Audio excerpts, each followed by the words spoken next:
Hey everyone, this is Buzzer Beaters, an NBA specific podcast brought to you by grumblingsmedia.com. It's not necessarily just going to be NBA. We're going to dibble and dabble a little bit NCAA. We might dibble and dabble into some other basketball type of games, but it's primarily an NBA centric podcast. So, where you could find us is actually on grumblingsmedia.com, Rumble, YouTube, under the profile Grumblings Media, as well as your traditional podcast outlets such as Spotify, Google, and Apple. So, the format of our show is that both Anthony and I, so I'm Eddie Aparicio, and this is Anthony Tuan Corral. This is the third show of our Buzzer Beaters segment. And what we do is we each pick two topics each week, and then we host those topics. So the two topics I plan to talk about is one is the NBA playoffs. It's here, right? We talked about the NBA playoffs last week, but the difference is now we know where the seedings are, and actually things moved around from the last time. So we're going to go through each matchup, and I think a little game between me and Twan here. I'm going to go ahead and tell you who I think is going to win each matchup, and by the game, actually, in 5 and 6 or 7 or 4, right? Right. And then we're going to keep track of this, as the series go, right? But right, I wanted to do it through, we wanted to go ahead and make our predictions now, from the very beginning of the outset of the playoffs until the very end, and then as we pick the matchups, we're going to talk about why we think this is going to happen. Who are the dark horses? We talked a little bit about that last week, but that's what we're going to talk about in the first 15 minutes. And I mentioned we're going to pick two topics each. The intent is to go ahead and spend 15 minutes on each topic. And then the intent is to have this as an hour show, right? We might go a little bit above, we might go a little bit below. So the first one is the NBA playoff outlook. The second thing is something, we had a test show, before this became a podcast for you guys. And we wanted to go ahead and bring, the same topic that we talked about in the test show. And that is, let's just say we were going to go ahead and be, a make-believe GM in the NBA. And we wanted to go ahead and pick, without any salary caps, right, in the question, we're going to go ahead and pick our top 5 starting players, to win now and the next 5 years, and then 2 bench players that come off the bench to help those starters, when they need a breather. So we're going to go ahead and go into that. I'm going to pick my team. Twan's going to pick his team. And then the third topic and fourth topic are going to be brought to you by Twan. So Twan, go ahead and tell us what you want to talk about in those third and fourth topics. Absolutely. So piggybacking off of Eddie's statement about our test show, I also had a topic on the test show, and that was how much do rings factor into a player's greatness. Obviously, we have a lot of arguments. Jordan, LeBron. Some people will say Kareem or other players. I'm a big. I'm not a Laker fan, as my friends would know, but I think Kareem deserves more credit than he's gotten in the past, which is really the nucleus of why I picked this topic.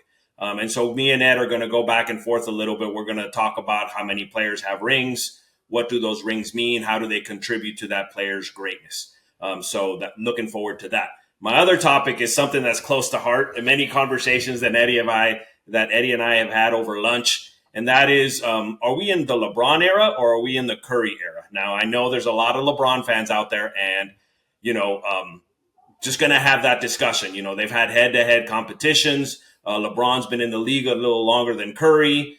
What does that mean if LeBron leaves the league? When he retires and Curry plays another couple of years and he begins to maybe get closer to some of those other numbers that LeBron has, does that change people's opinions or not? So I wanted to kind of do a deep dive on that conversation, kind of go over some of those numbers and talk about, is this the LeBron era or is it the Curry era? Because Curry's had a big impact in LeBron's career. Yep. Hey, it's a great topic, and it's polarizing, right? Because it is. We know how much the NBA and ESPN and all these outlets, they love LeBron James. They do, and rightfully so. The guy is a tremendous player, but he's kind of polarizing as a person. He's a good guy, but just the way he plays, right? I mean, not the way he plays, just the way he carries himself sometimes, right? He's polarizing, and I think it all Yes. happened from that decision kind of thing, right? So it's a good topic. You can argue that both are equally as popular right now. Although William believes that if you were to ask somebody in Panama who doesn't know anything about basketball, who if they know about LeBron James, they're going to say they know LeBron James. They're not going to know anything about Steph Curry. I don't agree with that. Steph Curry is global as LeBron is, honestly. So anyway, good topic. So Yeah. let's go ahead and jump right into the NBA playoffs. So last week, there was a lot of movement. The seedings were different last week. And the last two games of the regular season saw a lot of movement. It happened a lot in the West and definitely in the East as well. So let's go ahead and go through the East first. So Right. unfortunately, for the West, we already know the Lakers won already, right? So we already know they're the seventh seed, and we'll get to that, when we get to the West. But let's go ahead and talk about the East because those games have not started yet. And I think I know, what you're going to pick as far as the play-in guys. So you already stated this last week, and I'm not going to, let's not change that. So you're going to believe that the Sixers are going to beat the Heat, right? Yes. And then you're going to Yes. think the Heat are going to beat either the winner of the Bulls or the Hawks. Is that what you Yes, thought? I believe both of them will be in. So Sixers will be the 7th seed, and the Heat will be the 8th seed, which is what they are right now. Right. Okay. Yep. So let's go ahead and pick. Let's go down the list. Let's go from Boston versus Miami. Go ahead and pick who you think's going to win and in how many games. All right. Well, Celtics Heat. That's a repeat of not in this round, but a repeat of last year's. I think it was the Eastern Conference Finals where the Heat conference finals, ended up beating the Celtics. Yep. Man, all right. So the Heat, I never want to doubt the Heat because they always play above their weight level. They just always play above their weight level. But I think the Celtics are going to win. I think it's going to be a tough match. I think it's going to be in 7 games. I think it's going to be 4-3 with them each winning 1 game at the other person's house. So the Celtics will win 3 of 4 at home with 1 in Miami, and Miami will win 2 at home and 1 in. So I think it's going to go. I think it's going to go 7, and I think the Celtics are going to win that game.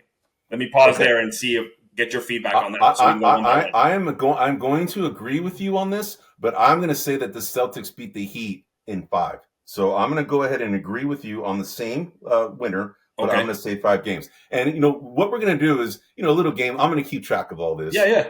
As far as you get a point for getting the team right, and then you're going to get an additional point if you get the whoever's between us gets the closest to the winning the amount of games, and if it's tied, oh well, right? But I'll figure out the games how we get, but there's going to be an additional point if we get the game. Okay, that sounds good. We can talk about that next week. Yeah, exactly. So all right, so what about the Cavs and Magic? What do you see? This one's. Do you want to go first? Or do you want me to go first? No, you go first, man. I'll go second. Right. This one's easy for me. Cavs winning 6-4-2 over the Magic. Magic are too young. They're still coming up. Maybe in a couple of years they'll be a little more competitive, but I think it'll be a 4-2 Cavaliers favor.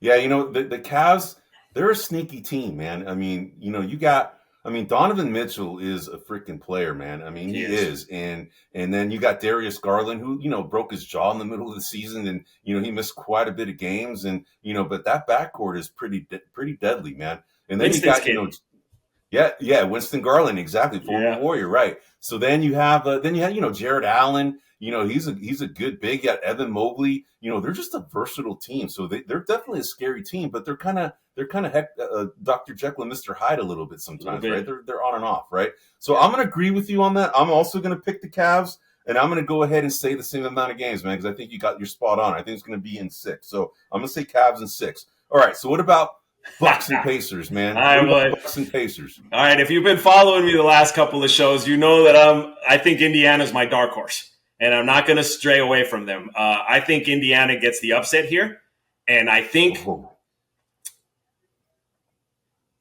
Indiana wins in 6 games. Okay. Yeah. Well, they are kind of a matchup problem for the Bucks only because of how fast they play. Yep. They're a high-paced team, and the Bucks are kind of a slow-paced team. But the thing is we don't know how well the Bucks play without Giannis Antetokounmpo. And it was just, there was just a news release today that Giannis is probably not going to be available for at least the first part of the series, and may not be available, till the latter part of the series. But that's no guarantee. So that tells me that Giannis is probably going to miss this series, and I think he's only going to come in if the Bucks are in dire need and they need something, right? The Bucks are still a very, very, they're a formidable team, man. Without Giannis, still, I mean, they have a good squad, man. I mean, you got Damian Lillard, you got Bobby Portis now. Once he comes out of the 6-man role, now he's in the starting lineup, and he's the scorer, right? You got Brook Lopez. Very good defender. He totally changed his whole career, man. He used to be like a low post threat. Now he's an outside threat. He's a 3-and-D type guy, right? And you have Chris Middleton. He's in and out of the line because he's been hurt, but they still have a decent squad, man. So I'm a little torn on this one. I can see why you picked the Pacers, but I'm gonna pick the Bucks on this one, man. I'm gonna pick the Bucks, and I'm gonna say the Bucks in 7.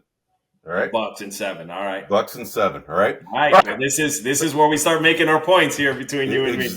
Exactly. All right. So let's go to the next one. We got the Knicks and Sixers. What you say on the Knicks? So I've said in the past how much the Knicks are like the Missouri State, right? Prove it to me. Show it to me. The Knicks have always get a lot of hype. They're a good squad. You've been high on them, for quite some time. You think they're going to do some damage. Embiid just got back.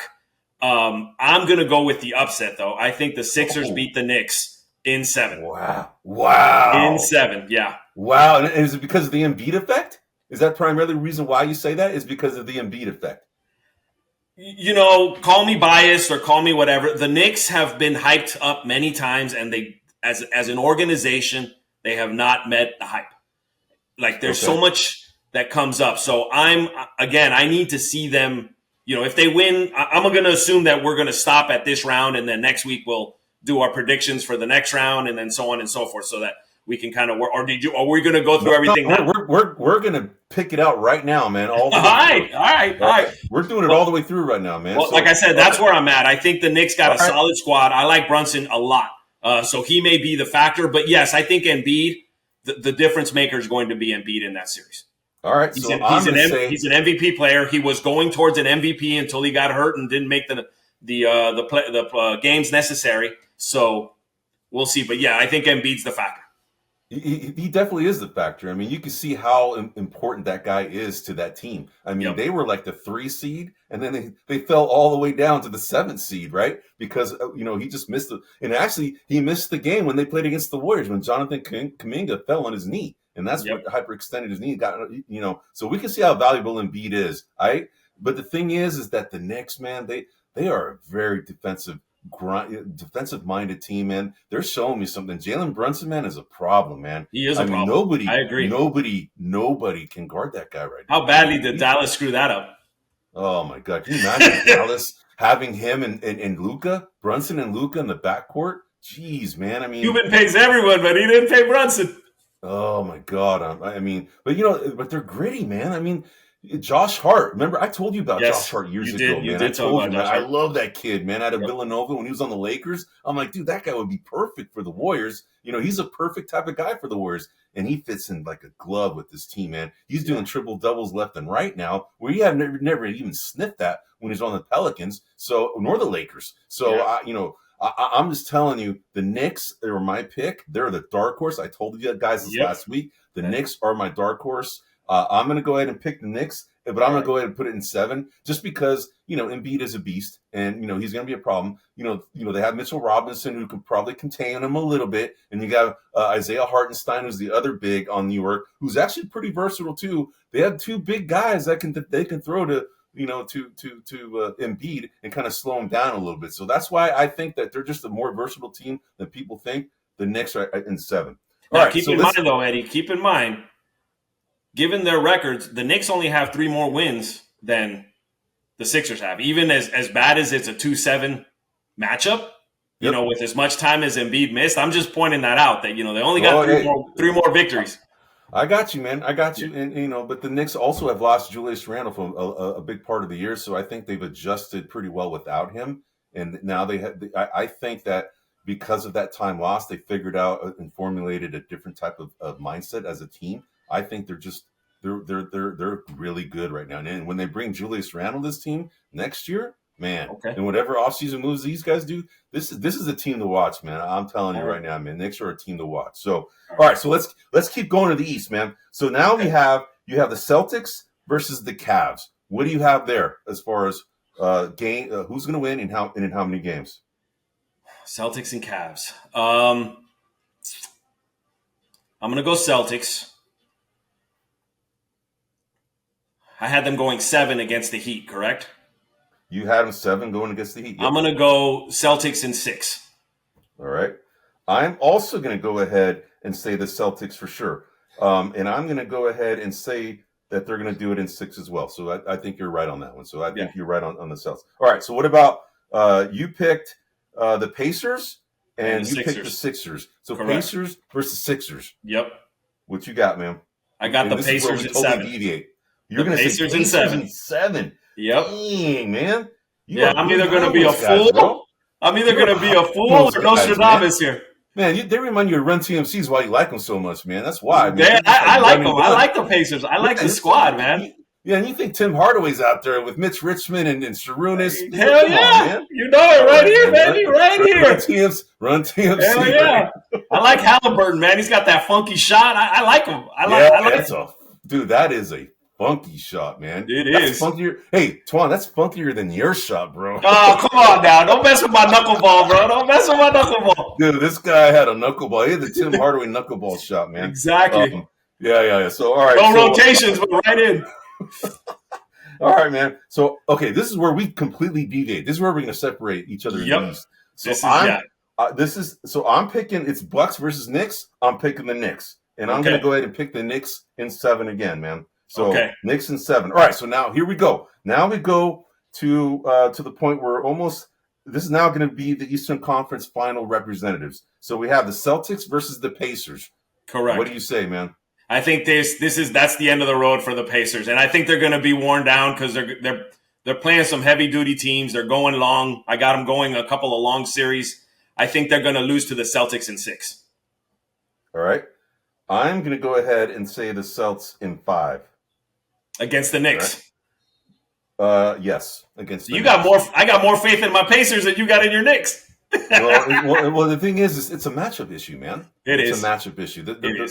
The Boston Celtics are a matchup problem, I think, for the Knicks. They're just way too versatile, man. The only thing that can stop the Celtics is themselves. They can get bored. They're kind of like the Warriors were, man, when the Warriors were good. They just get bored sometimes. They're like so good. They know they can just turn it on and off when they were, we were talking about the on and off thing that they tend to do, right? And you're saying, they haven't won anything, so they shouldn't be doing that. And I get it, man. But they know how uber talented they are. They know how deep they are, man. And I just think they're a matchup problem. So I'm going to go ahead and say the Celtics in 5. I think if the Celtics are going to hit the bump in the road, it's going to happen right in that first series. That Heat Celtics. I think that's going to be their most intense risk. All right. So that's it. We got the Celtics going in the finals there. That's the Celtics. All right. So now we're going to the West. All right. The West. The Wild West. Yep. We already know the Lakers have advanced, right? So the Lakers are going to be playing the Thunder. Or excuse me, sorry about that. The Lakers are playing the Nuggets. The Nuggets. Yeah, that's right. So what did the Lakers do? What did the Lakers do? They picked the one opponent.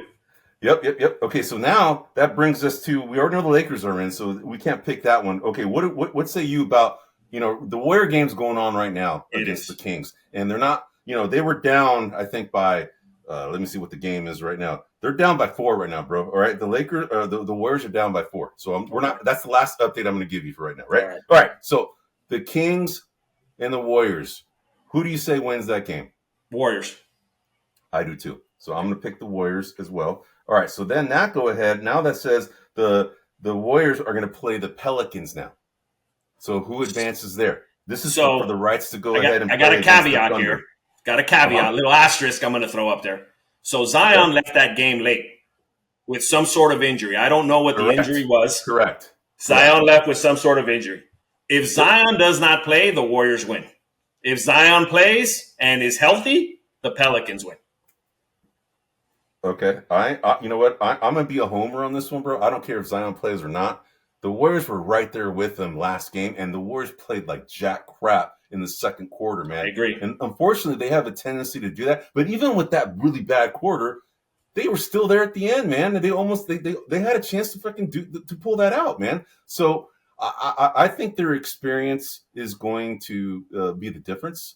New Orleans, I think, is an up and coming team. You got to watch out for these guys, man. They got a lot of talent on that team, and Brandon Ingram hasn't played quite a bit in the last few weeks. Just they because didn't even put him in. right? I don't think he played in the fourth quarter at all. He didn't even play in the fourth quarter, so you got to wonder what's going on there. What's Willie Green doing there, man? What's he doing? Anyway, he has his reasons. It probably might be a defensive reason that why he put him in there, but I think in the end, I think he probably saw that they were just running out of gas, and Lakers had him, and they have another shot against the winner of the Warriors versus the Kings, and we're saying the Warriors. So we're gonna go ahead and say I'm picking. I'm gonna go ahead and pick the Warriors. You have to pick, man. That's fine. That's fine. I'm gonna just assume that Zion is gonna be compromised some way, shape, or form. He's gonna either play limited or he's not gonna play at all. So I'm gonna take the Warriors.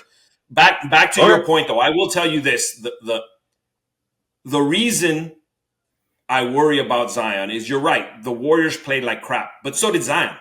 Zion did hardly anything on the offensive end. Well, it's because Draymond Green, man. Draymond Green's a good defender, man. Yeah, but Zion surprised me on the defensive end. He held his own. He had some steals. He was playing tough. So, again, I'm going to go with the Warriors. But if Zion is healthy, just to counter your point about the Warriors playing, because the Warriors won every quarter except the second quarter.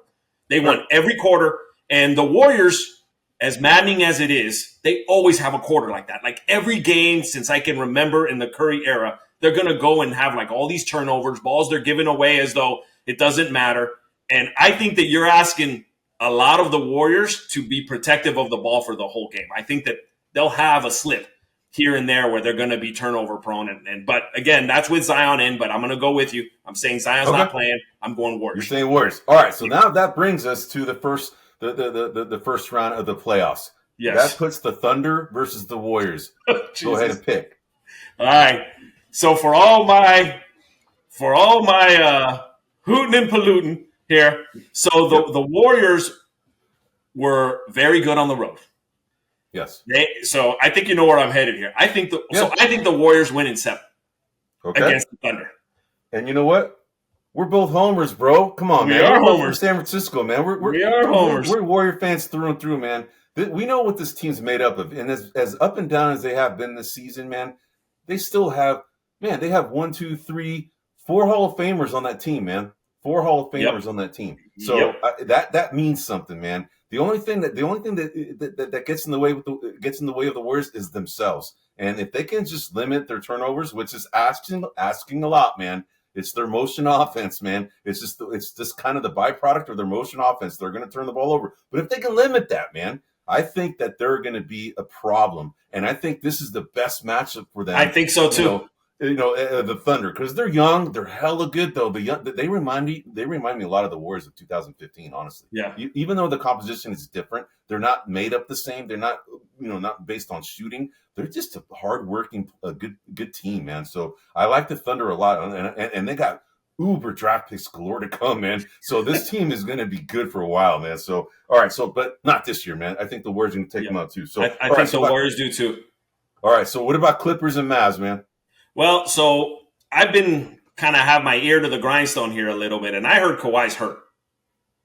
I heard they may even announce that he may not be available for a portion of this series. Don't know if it's true, but I've been looking. Kawhi's injury prone. Right. So again, no caveats. I know that I'm keep making these caveats. I think Kawhi doesn't play, and I think the Mavericks win that series, but I think they win in 7.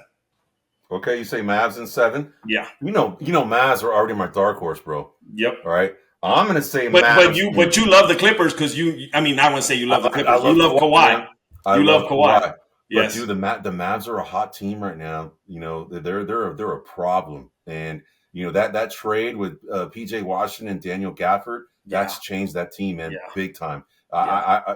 They're a problem, man, and they scare me a lot. So I'm picking the Mavs in 6. You're saying 7. I say 6. Yep. Wolves and Sun. What do you say, man? Wolves and You Sun. know me. The Wolves have been my dark horse. I Yep. actually, sneak preview. I think they may come out of this. Out of these playoffs as the West representative in the finals. I got to go through it all right now, but so I'm thinking the Timberwolves. I think the Timberwolves. See, if it goes 7, the Suns are going to win. So I think the Timberwolves in 6. Okay. You know what? Man, the Suns scare me too, man.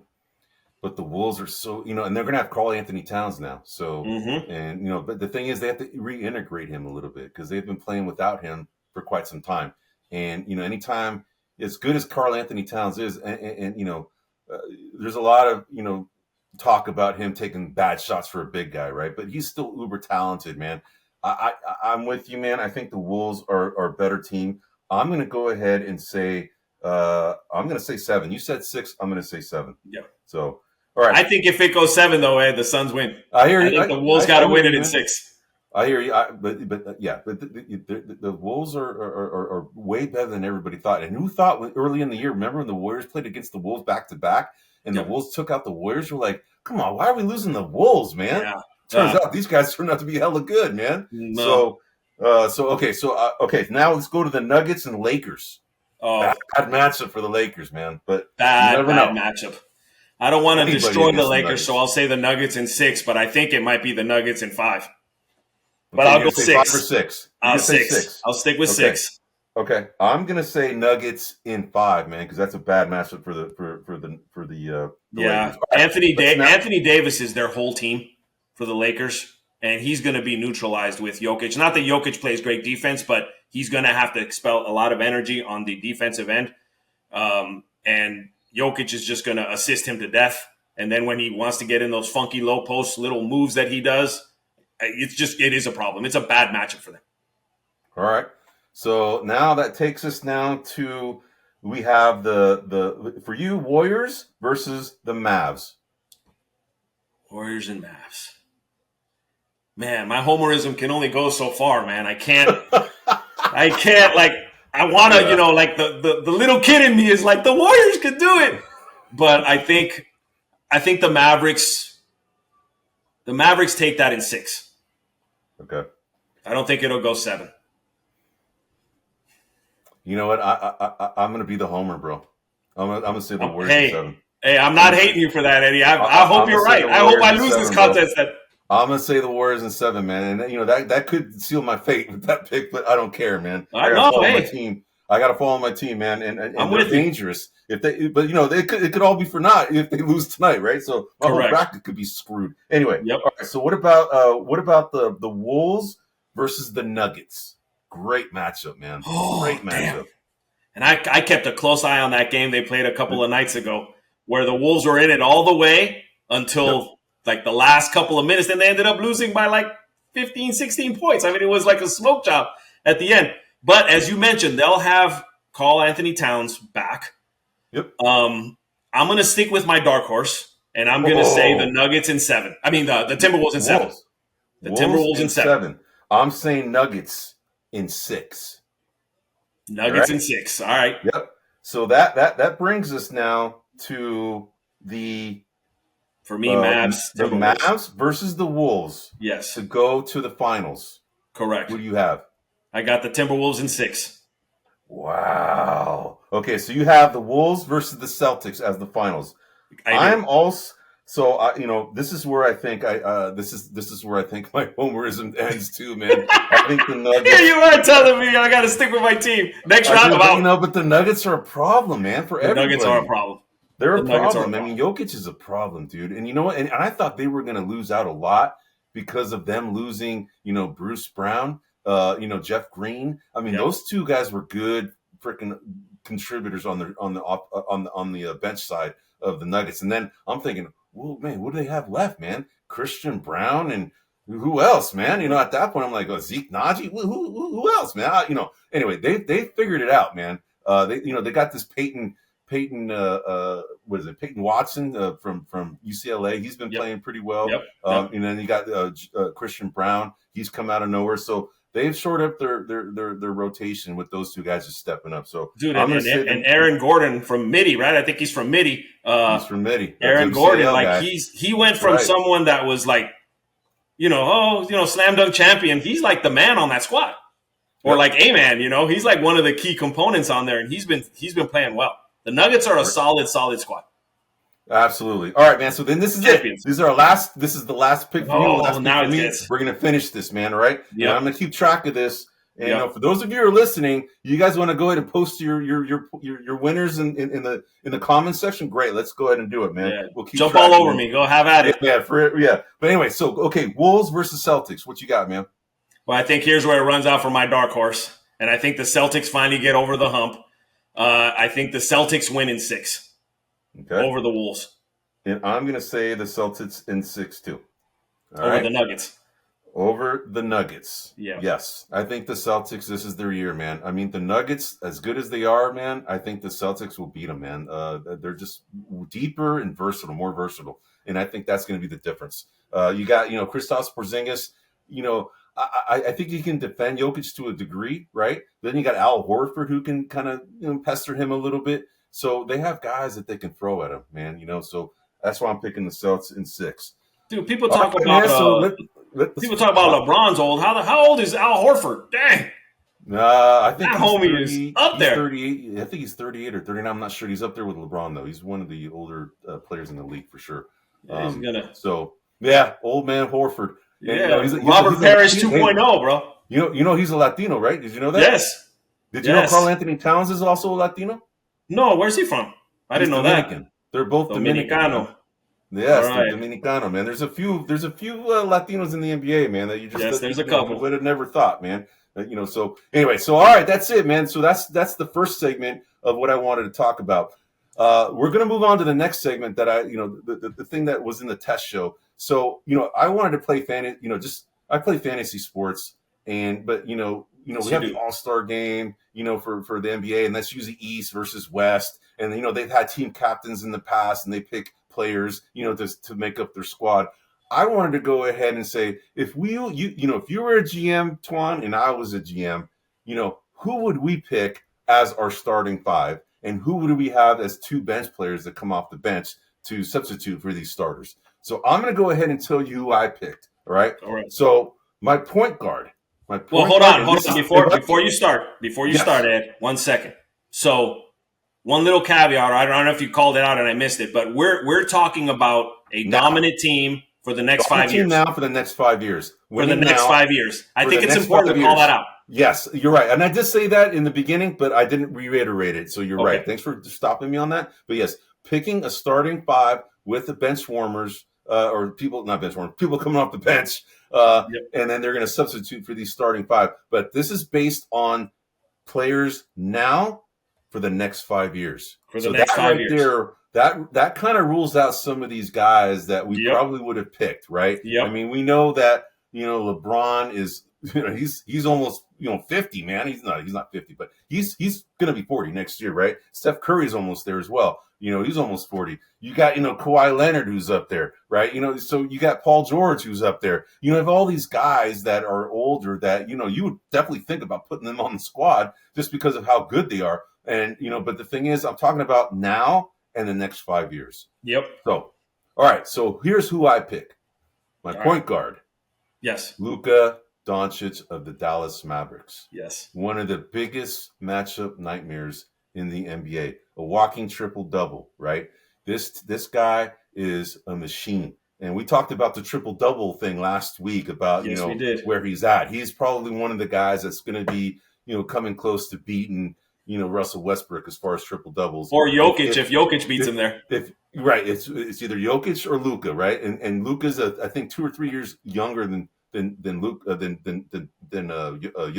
So, he, and as long as there's no injuries, I think he might beat him. All right, so shooting guard, I have Shai Gilgeous-Alexander of the Oklahoma City Thunder. Okay, this dude is a defensive beast and is probably going to be close. He's probably going to come second this year, in my opinion, in the MVP. I think Jokic is going to win the MVP this year. I think it'll be his third. But Shai Gilgeous-Alexander, I think, is going to come in second in the voting because that guy is just so good. But the thing is, he's in a small market. He's not very well known. I mean, he's starting to get known. He's got this little commercial with him and Chet Holmgren doing some song. You know, if you saw it, but he's got some swag. He's a really smooth player, man. He can get to his spot and shoot wherever. He's not really a 3-point shooter. He's just one of these smooth kind of, can get anywhere he wants. He's got great dribbling ability. He's long, and he's a great defender, man. So I have him as my 2 guard, my shooting guard. Even though he's not really a shooting guard, he's just a good overall defender. That's why I have him there. My small forward, I have this Jason Tatum of the Boston Celtics. Okay. Jason Tatum is long, versatile. I mean, the guy plays like a guard. He can shoot like a guard. He can guard like a forward. He's just a matchup nightmare no matter where you put him. And he plays both sides of the ball very well.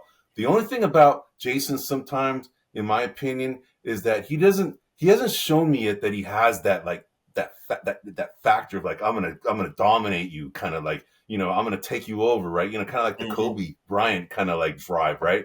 And Jordan, he doesn't have that, but not many players in the NBA really ever have that. But that's my only knock on Jason Tatum is that, he's still a young guy and he's still evolving.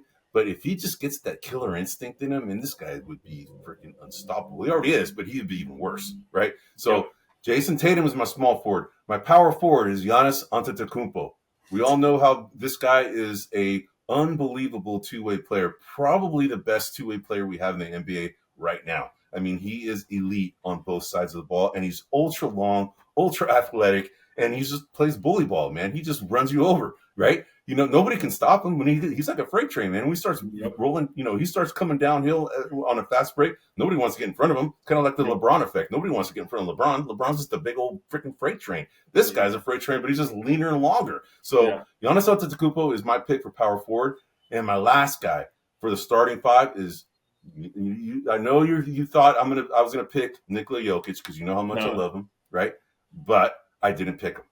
I already have a defensive liability in Luka Doncic. I did not need another defensive liability in picking Nikola Jokic as my center. So I went the defensive route, and I picked somebody who I think is going to be a perennial all-star. I think he's going to be a transcendent player. I think he's going to be a record book kind of guy. He's already in the record books right now for having the type of games he's been having with the amount of steals, blocks, and points and all this stuff. Victor Wembanyama of the San Antonio Spurs. I mean, I think San Antonio understands what they got in him. They're going to have to build a squad around this kid because this guy is freaking ultra, ultra good. He's unbelievable. He's a unicorn. He's Kevin Durant 2.0, in my opinion. He's got every skill that Kevin Durant does. It's just that he's younger. He's he's definitely a lot taller, but he needs to refine his dribbling a little bit more because Kevin Durant could dribble very well. And Kevin Durant could shoot very, very well, but this guy could shoot too, but not as much off the dribble as Kevin Durant can. So I think that's the next evolution of Victor Wembanyama. I think he's a beast, man. I mean, he can guard anybody in the NBA. He might even be Defensive Player of the Year. You never know. I mean, he's going to be Rookie of the Year, no question. He could be Defensive Player of the Year as well. So that's how good this guy is. All right. So now my last 2 picks are the bench guys. All right. Yep. So the bench guys I picked are Nikola Jokic. Someone's got to sub in for Victor Wembanyama. Yep. And the guy that I picked to go ahead and accompany Nikola Jokic is his teammate Jamal Murray.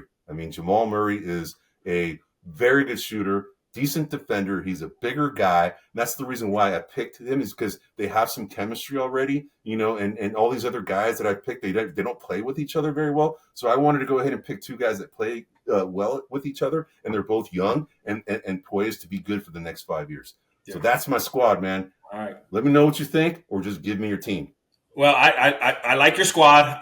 Mine's is close. It's similar. I got a couple of tweaks and a couple of differences than your squad. So I'm gonna go. So you and I agree on our point. Luka. Luka's gonna be the point. He's the man for now. The man 5 years from now. He's going to be the guy. For my 2, although I'm gonna be a little more positionless. For my 2, I'm going with Anthony Edwards. I think Anthony Edwards is. Where you pick Shea, I'm going Anthony Edwards. I think that dude is a good balance between offense and defense. He's a monster. I think he can. He's got that Timberwolves team humming. He's, they're my dark horse, and he's a big part of why they're my dark horse. He's got the right kind of mentality. He's a tough guy.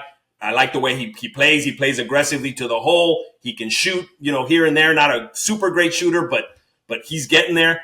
So that's the first difference that I have for my 3. I also have Jason Tatum. I'm going to go with Jason Tatum for all the reasons that you gave. I think he's a solid player. He's gonna, if we're both right, he's gonna be champion this year when the Celtics take the whole thing. So that'll be good. And then 4, I'm also matching you with Giannis. You can't not take Giannis. I mean, the guy is a beast. He will be, he's a champion. He's a solid guy. I don't want to repeat all the things that you said. And then for my 5, this is where I'm going to differ from you. I am going to go with Jokic as my starting 5. I think he's got the experience of a champion. Now you have 2 really good passers in Jokic and Luka. I think that's going to create a lot of movement. It'll free up Luka if he wants to cut, if they want to do things. So it provides a little flexibility on the offensive end. Now my 2 bench guys, here's where my homerism is coming in, because I think he's going to have at least 5 years when he's coming off the bench as a spot-up shooter, and that's Steph Curry. Steph Curry is going to stretch that, whoever they're playing, Steph Curry's going to stretch that defense. I don't care if Steph's 46 years old. You put him in the corner, you're going to double team him because the dude's going to make a 3. And so I'm not asking him to run the team. I'm not asking him to run the ball. I'm asking him when we need 3-pointers, Steph, get out there. And then my other bench guy, I flip-flop what you did, is Victor Wembanyama. You're going to say Klay Thompson, huh? No. Stop. And then my other guy is Victor Wembanyama. And the reason I flipped it is because Jokic is a champion. Victor Wembanyama can come in when you need defense. You can different matchups. You might want to play a Twin Tower scenario in some instances, depending on what you need there. But I think that I gave the start to the seasoned MVP, which is Jokic, and then I got Victor learning under his tutelage, all the things that he needs to learn to be a champion and a center. Interesting, man. We only really differ off 2 players, man. You and I, the only difference is that you picked Anthony Edwards, I picked Shea. Correct. And then as my bench player, I picked, we have the same players, right? If you look at the composition, you picked, correct. Wembanyama as a bench, I picked him as a starter, and I picked Jokic as a bench, and you picked Jokic as a starter. And the other guy, the only difference is I picked Jamal Murray, and then you picked Steph Curry. Correct. So, I would say the compositions of the teams are very similar. I would say that the reason why I picked the team that I picked is because defense wins championships. And these guys are very, very defensive-minded. All of them except for one, Luka Doncic, isn't a defensive-minded guy, but he's a matchup nightmare on the offense. But the other 4 guys, they are so freaking long. They're a problem. That's the only reason why I'd give that my team slight edge is because of that. You have Jokic and Doncic, and those are liabilities from the defensive end. I only have one, and that's Doncic. But then the guys come off the bench. I have Jamal Murray with Jokic. They play together. They have chemistry. That's the reason why I did it, man. It's because they already know how to play against each other, and they're both young, and I think they're going to be positioned for the next 5 years. But I see your point in having Victor Wembanyama come off the bench along with Steph Curry, who's a matchup nightmare. You're right. I think he's probably going to play for the next 5 years. Is he going to play for the next 5 years for the Warriors? I don't know. I mean, he's got a contract. So. Yeah, we'll see. I mean, he wants to stay a Warrior. I think he will too. So, good stuff, man. I think that's a good. Ed, I got a topic for a future show. Okay. I think you and I should put our heads together and see if we can come up with a team that beats our teams. Okay. You mean like all time or right now? No, just the next 5 years. Right, but we gotta pick a team that the team we just picked has to play against. Okay. That we think might have a shot at beating them. Oh man, that's going to be tough, man. It is going to be tough. It is going to be tough. We can try. That's going to take us a whole another 2 weeks to figure that out, man. But I don't think it's for next show, but I want to come up with something to see who we can come up with, if anyone, that would challenge the squad we just put together. All right, man. I like it, man. All right, so those are my 2 topics, Twan. So let's go ahead and go through yours. Now we have 2 topics. I think on time, I think we're all right. I mean, we might be a little over, like 15 minutes over, but not a big deal. But let's just go ahead and go through your 2 topics. All right. Which one you want to go with first? Do you want to go with the LeBron Curry era, or do you want to go with How much do rings make champions? Let's go ahead and do the LeBron. Let's do that one. LeBron Curry. Let's do the LeBron. All right. Yeah. So as we've stated throughout this show, we're homers. I'm a Steph fan. I'm a Warrior fan, long-suffering Warrior fan, long before they were the Warriors of today. But there was an article. I don't know where it came from, but there was an article that was talking about kind of their head-to-head competition, and we know that Steph and LeBron have played 4 times against each other, and Steph's won 3 and LeBron's won 1. So that came into, at least for me, I thought, hey, this is an interesting topic. Let's kind of go over some of their numbers. LeBron has been in the league, I think, 6 more seasons than Steph has. Yes. He's played about 536 more games. That doesn't include playoff games or anything like that. But I wanted to talk a little bit about, kind of like when it was Jordan's era, for example, it was Jordan and no one. I mean, you could argue maybe Akeem, they won a couple of championships in the years that Jordan didn't play. The Houston and the Bulls never played head to head. So, and, some people think that would have been a problem for the Bulls if they ever met, but for whatever reason, they didn't. The only competition, and they were closer, they were drafted in the same year, is Magic Bird, right? But outside of that, it's hard to find 2 players where they're competing for that representative. I mean, even Kobe, who was Kobe's main threat? Jordan, Tracy McGrady. Huh? I mean, Jordan towards the end of his career. I mean, Jordan was at the end of his career, but they played against each other for a few times, man. A few times, but that's what we looked up to. But yeah, you're talking about like aged, right? Like age, or we're playing each other in their prime, in championships and things like that. McGrady, it would be correct. McGrady, I think. And so this leads into kind of the other topic, which is how much do rings play a factor into this? And so I was just bringing up some stats, and I wanted to see if we could make the argument that maybe this is more Curry's era than it is LeBron's. I grabbed a couple of key stats. I'm going to run them down by you, some things that I think matter. But, again, hopefully the homerism doesn't come through. But, the one thing about Steph, and Eddie and I have had these conversations, is Steph does whatever he needs to do for the team to succeed. And what I mean by that is he'll put his ego away. He'll be the second. When Durant joined the Warriors, there was never, at least as a Warrior fan or internally, there was never a struggle as to whose team it is. Steph gave it to Durant. If Durant wanted it, LeBron has always had to be the man. In every team that he's been, whether that was by choice, by design, or circumstance, I don't want to speculate, but LeBron's always been the man. And so the first stat that we have is finals MVPs. So LeBron has 4. The 4 victories that he has, he's been the MVP in each and every one. Curry has only had 1, which is the last one. The first one was Andre Iguodala, who had we could argue that it should have been Steph, but Andre Iguodala guarded LeBron. He had a really good defensive series. He had a couple of good offensive games. He ended up winning that MVP. The next 2 years, it was Durant, both years. I mean, Durant's a beast, and he was in his prime. And like I said, Curry deferred to Durant. All right, we good? You going dark on us? Yeah. My lights went out for a second. Anyway. Durant, he deferred to Durant. I think he let Durant do whatever Durant needed to do for them to succeed. So the first, obviously, that goes to LeBron. LeBron has 3 more finals MVPs. Then we look at NBA MVPs. LeBron has 4. Curry has 2. Of the 2 that Curry has, he's the only one that's ever been unanimous. So he was a unanimous MVP. I don't know how much that counts, but we'll give that edge to LeBron. LeBron has 2 more MVPs. They both made the 75th anniversary team. LeBron's been to 20 All-Star games. Curry's been to 10. All-Star games is a fan thing. I think LeBron has a larger following. But again, he has 6 more seasons than Curry. Maybe Curry gets close. Maybe those are one of the stats that whenever LeBron retires, Curry starts making headway into some of those All-Star visits. All-Star MVPs, I don't know how much these count, if they count for anything, but it's 3-1 in LeBron's favor. All NBA teams, LeBron's made 19. Steph's made 9. He's got 10 more than Steph.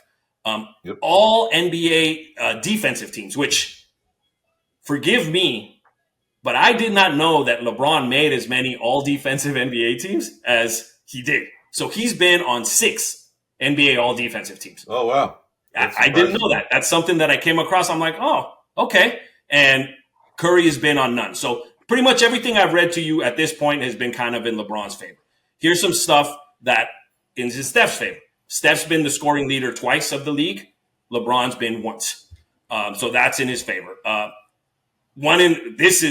you'll like this stat. LeBron has been the assist leader one time in the league. Steph has never been the assist leader. So that I also found fascinating, because I think that speaks to what you and I have talked about in previous shows. LeBron's best skill is his ability to pass. He is, in his heart of hearts, he's a point guard. I mean, he can do a lot of things. He's a truck. He can, go down the lane when he needs to. He can score somewhat from the outside, but he's an assist guy. That's what he wants to do. That's what he lives for. So that was for him. Then we have steals leaders. Steph was a steals leader one season, so I think those kind of offset each other. 3-point leader. I mean, we don't need to discuss it. Steph's been the NBA 3-point leader 8 times. LeBron's never been that. Free throw percentage. Steph has been 4-time leader. And what's funny is, I don't know if you paid attention, but on the last game, Klay shot, I think, 5 free throws, which allowed him to qualify, because he was under for qualifying for free throw percentage, and he beat Steph by like 0.3 percentage. Right, so Klay won this year for the most, for the highest free throw percentage, and Steph was second. Yeah, Steph was second. So Steph would have had 5, but he didn't get it. And then one cool little fact: Steph is the only player that to have a 50-40-90, which is 50% from 2-point field goal percentage, 40% from 3-point field goal percentage, and 90% from the free throw line. He's the only player to do that while still averaging more than 30 points a game. So I kind of just a little note on man. I did not know that. Wow. Yeah. So to me, obviously, we talked about it. We're homers. I love Steph. I'll be frank, though. I think LeBron is the better player in terms of his accolades. The thing that I give him credit, the thing that impresses me most about LeBron is the fact that he was the man from day one. And he's lived up to that from day one. How many players come out of high school, come out of college, and they get into trouble, or they're not the player that everyone thought they would be? Are you checking the game? No. You liar. I'm not. I swear. I'm just telling John. And anyway, so to me, the kudos I give to LeBron is because he's been a stable, consistent player throughout his career. We can have another discussion on some other topic later on about whether I think he's the greatest of all time, which I have a lot of arguments against that. But in terms of Steph and LeBron, I do give the edge to LeBron. But I think Curry is definitely a thorn in his side. And I think that he's had a huge impact. And I think you can make the argument, depending on when LeBron retires and what Steph does with those final years, that he could definitely surpass LeBron in some of those stats that I read to you.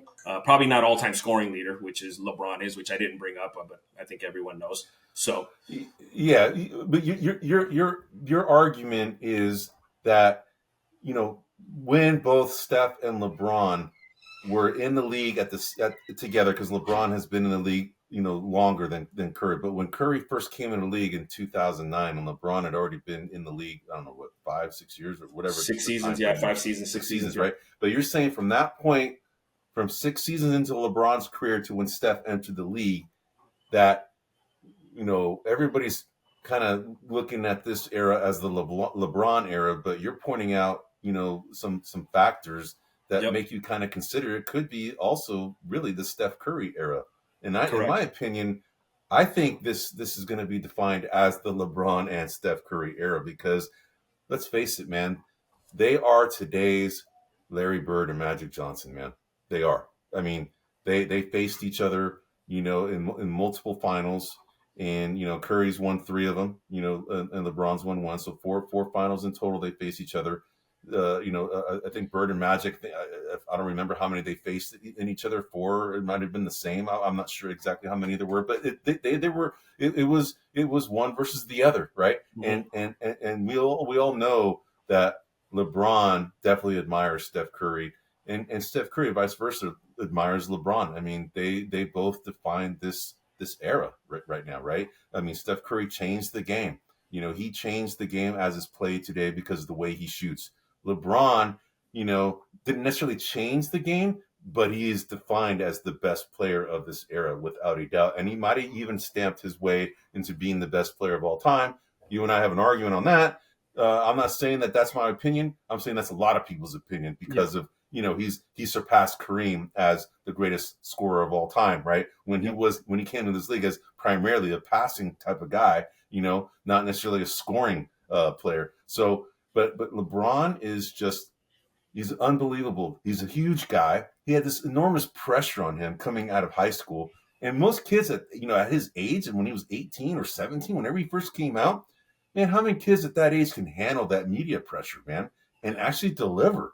I mean, that's incredible. It's kind of the same thing with Victor Wembanyama right now. I mean, this guy's got the world on his shoulders, and yet he is performing at an unbelievable rate right now. So I got to say, the mental toughness of LeBron impresses me. I mean, I don't know how many kids at that age could do it, but your point is well taken. Just because of they in the times that they matched up against each other, Curry has the edge as far as championships. But as far as all the other little stats here and there, LeBron probably has the edge on some of these stats that really matter for a lot of people. But you pointed out some other things where Steph is better than LeBron. In my opinion, this is defined as the Steph and LeBron era. But I understand your point that there could be people that could argue that it is the Steph era more than LeBron. So I've got a counter for you. Just something that kind of popped into my head. How much does teammate fall into greatness? The type of teammate you were. And the reason I ask is, a lot of people are going to say, well, Steph maybe had a better team. And my argument has always been the Warriors only really picked up one free agent of note ever, which was Durant. Now, that was a great player. Don't get me wrong. But Steph has done high profile. You're talking about high profile. Right? High profile. I mean, okay. A player that's going to win you championships. But Steph has remained his career with Draymond and with Clay, and together the three of them built something. Now, when LeBron was in Cleveland, they had Kyrie, they had Kevin Love. He could have had Andrew Wiggins. When he went over to Miami, he brought Bosh with him. He was handpicking teams to be able to do that.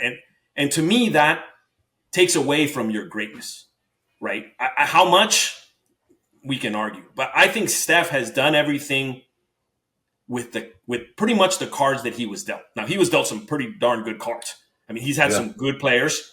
Lacob has been a hell of an owner, but LeBron has tried to manipulate situations so that he could get these championships. And I'm curious, in your opinion, how much do you think that matters or weighs? A lot. Championship. I mean, this is kind of dovetailing into your next topic, right? Yes, it is. It is. Okay. So the last topic is about how much do rings factor in the greatness of an all-time great, right? Essentially. Correct. Right? We're in a basketball generation, and I would say that that's not necessarily basketball, sports generation where titles matter, and titles matter a lot. Mm-hmm. And and I think the reason why is just because we're a culture that I think just gravitates towards winners, and these winners they when they're on the biggest stage and they are able to perform and achieve the utmost greatest pinnacle of the sport and actually win a championship.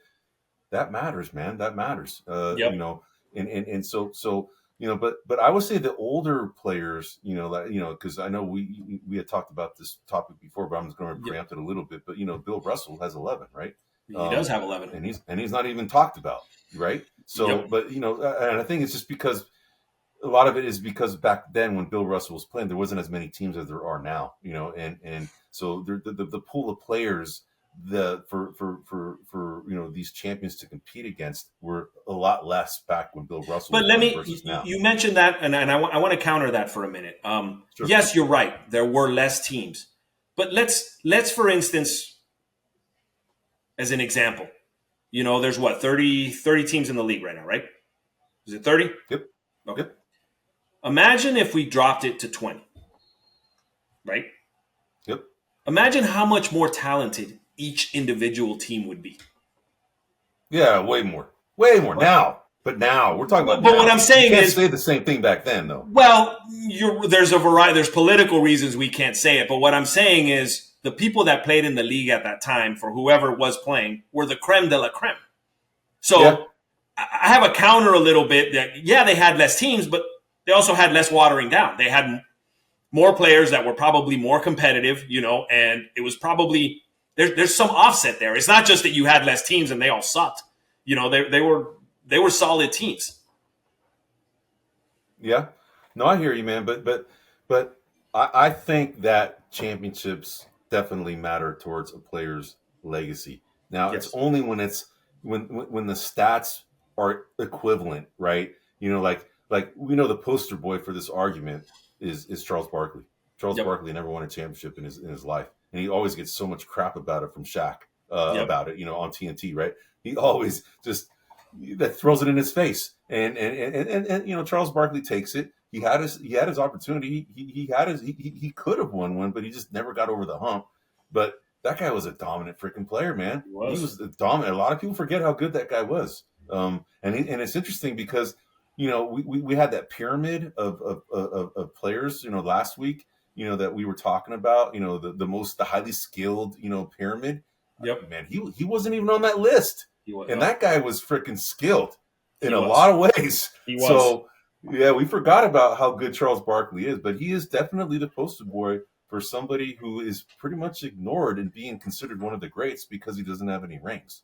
Correct. And but that's kind of supports my point, that we're right now in a times where championships really carry a lot of weight. Yeah.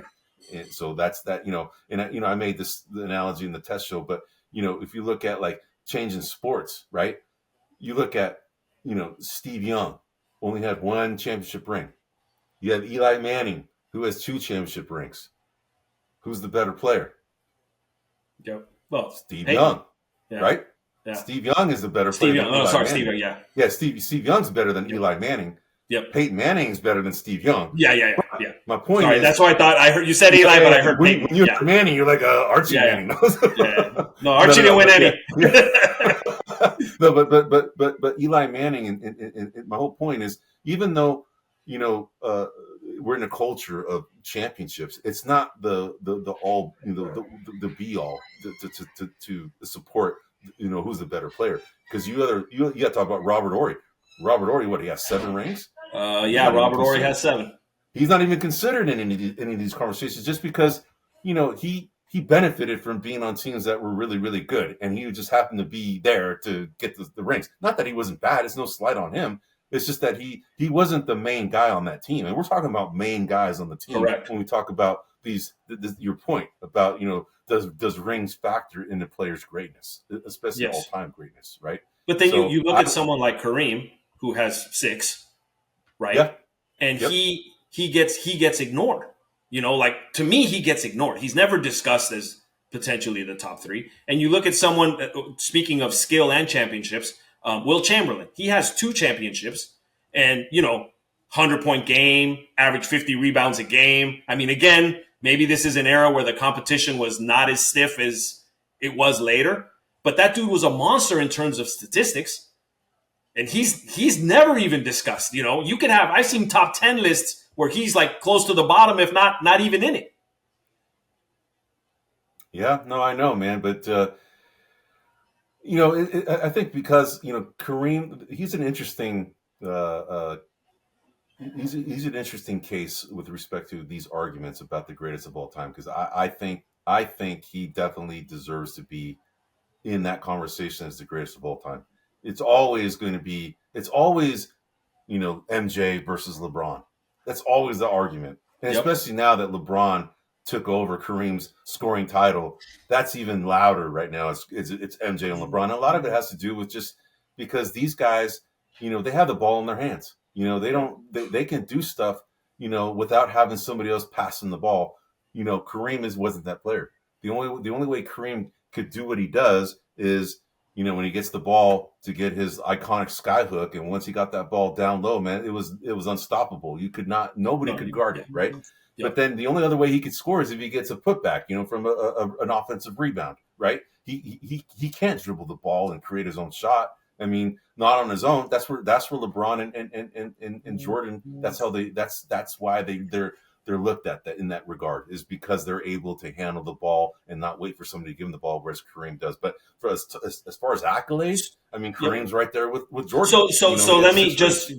just playing devil's advocate here, right? Kobe has 5 rings, was a better defensive player than LeBron. Why is Kobe Yep. never argued to be greater than LeBron? I think it's an interesting question. Yeah. Interesting, because Kobe, in my opinion, it was a crime that he didn't win more than one MVP. He should have won way more than one MVP.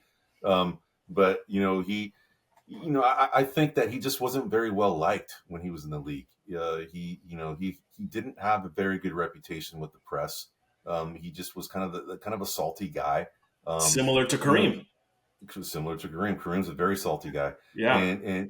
But LeBron, I want to say LeBron is the most, warmest personality, like a Steph Curry. Steph Curry is a very warm personality. I mean, that's where I think, in your last argument, the LeBron versus the Curry era, I think Curry's way more endearing than LeBron is. LeBron is just, he's there because he's so freaking good, and been in the league for so long, and is just a specimen and never really sustained a significant injury, and that's the reason why he's been able to attain all of these accolades, from scoring titles to assists, whatever.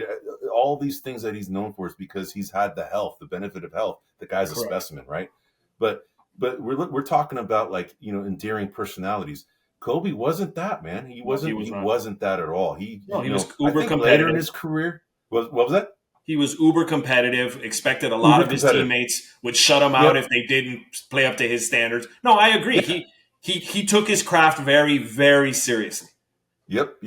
And we all know he mimicked Jordan. We all know he mimicked Jordan. I mean, Jordan know he mimicked him, right? It was a known thing. And he even tried to talk like Jordan. He talked exactly like Jordan, the same cadence, the same rhythm.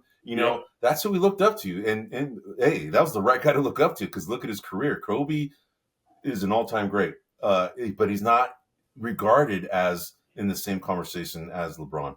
But do you think it's just purely because of his personality? I think that factors in a little bit, honestly, man. I mean, but what is LeBron better at? Has a lot of influence than Kobe from a game standpoint. Just from a career. Passing, scoring. Kobe, the one part that Kobe's way better than LeBron at, and it's because of the desire, I think, that he has. He has more of that edge, is defense. That's where Kobe, I think, is way better than LeBron. Now, LeBron could be that guy, but he was like that more early in his career, because defense takes a lot of energy, man. It does. To be a really good defensive player, to be a really good two-way player, you have to be in tremendous shape, man, because it takes up a lot of the energy to react to what's going on the offensive side. It just does, man. When I was playing, man, defense was a pain in the ass. I could play it, but man, it gets tiring, man. I way prefer doing the offense more, and that's where Russell Westbrook is one of these guys. When he was out in college, he was more known as a defensive player, but when he came in the NBA, man, he became he flip-flop, man. He went right to offense and forgot about defense. But he had it in his DNA to be a defensive, but it just takes a lot of energy, man. Historically, you look at, Draymond Green, focuses all on his energy on defense and is very minimal offensive player. Dennis Rodman, Dennis Rodman was historically a very good defensive player, then decided to focus primarily on rebounding, but offensively was minimal. I mean, a lot of these guys that are defense heavy and stick with defense throughout their career, their offensive numbers are not as good, with exceptions like Kawhi. Kawhi was a guy that played a lot of defense, but has become a very, very, very good offensive player. But no, I hear you. But I guess that's my counter, though. I mean, I would say that being great at defense can offset some of those things in assist numbers, in potentially scoring numbers. I mean, it's such a matrix, and that's why when I look at Jordan, as much as I kind of raise my flag for Kareem, Jordan was Defensive Player of the Year. He was MVP of the year. I mean, he did everything. He could, he wasn't a fantastic shooter early in his career and became a much better shooter. He transitioned from being attacking the rim to playing perimeter. You know, he extended his career. He did everything he needed to do as a player. And so when I look at him, that's where I see his greatness, right? He evolved, he changed, he did things differently. He put effort on defense. You know, he stayed with one team, you know, for the most part. Yeah. And so when I look at LeBron, there's just a lot of things that are exceptions to that. You know, LeBron, to some extent, went championship shopping, you know, early in his career. He was trying to put teams together. You know, LeBron, you know, I'd probably get everyone in an uproar, but he likes to flop all the time. He doesn't want to play defense. You know, you touch him and he falls over as though he got hit by a tornado. And you know, you see it and you're like, come on, LeBron, you're better than this. And he's always arguing for calls, man. Always, man. He's always doing this, always like this to the refs, man. It's like, oh, he's just so annoying sometimes, man. Correct. But he's so freaking good, though. He's so freaking good. No, he is good. Freaking good. He is good, but there's a combination of good and his size. You know, he's a huge guy. Yeah, he's a large human being. Yeah, you know, even in the NBA world. Yeah, absolutely, man. Dude, right. It's a good topic, man. I mean, this was a good discussion. It's a great show, man. I mean, we're pretty much out of time here, man. But we had a great show here, Twan. You know, we talked about the playoffs. You know, unfortunately, I think one of my brackets is completely just thrashed because the Warriors are just they checked out, man. They're done. Yeah. So sorry to bring that news to you guys. But anyway, so we talked about the playoffs. We talked about, you know, the fantasy the segment where we talked about, if we were a GM, what players would we pick to win now and for the next 5 years, and the two bench players. We talked about that, and then we talked about, you know, the LeBron era versus the Curry era. There's arguments to be made for both. There's, you know, Twan brought up some good points as to why we should consider Curry, you know, in this era as an equal to LeBron. I'm arguing that it's both. They're both. This is going to be defined as the Curry LeBron era, in my opinion. And then we talked about how much rings factor in the greatness has been all time great. So this is a great show, man. This is Buzzer Beaters for a property of grumblingsmedia.com. You can find this podcast, which is, you know, specifically about the NBA, mainly about basketball, but mostly about NBA. You can find it on Rumble, YouTube, under the profile Grumblings Media, as well as your traditional podcast outlets such as Spotify, Google, and Apple. Twan, dude, it was a great show, bro. Again, looking forward to doing our next segment, and we got to think about, you know, how we're going to defend these teams that we pick, man. We're going to talk about this in the next couple of weeks, man. That's going to be tough, though, man. But it is. But I want to see if we can do it. I'm saying we could probably pick a team that could stop them for 2 years, and that's that, man. All right, we'll see. Yeah, right on, brother. All right, man. Good night, everybody, and please give us some feedback. We love it. We encourage it. So thanks for listening, and until next week. Hey everybody, this is Big John from Grumblings Media, and I just want to say thank you for watching our content. If you want to support our efforts here at Grumblings Media, just smash the subscribe button right here, totally free, or just go ahead and consume more of our great content. Click either one of these two boxes.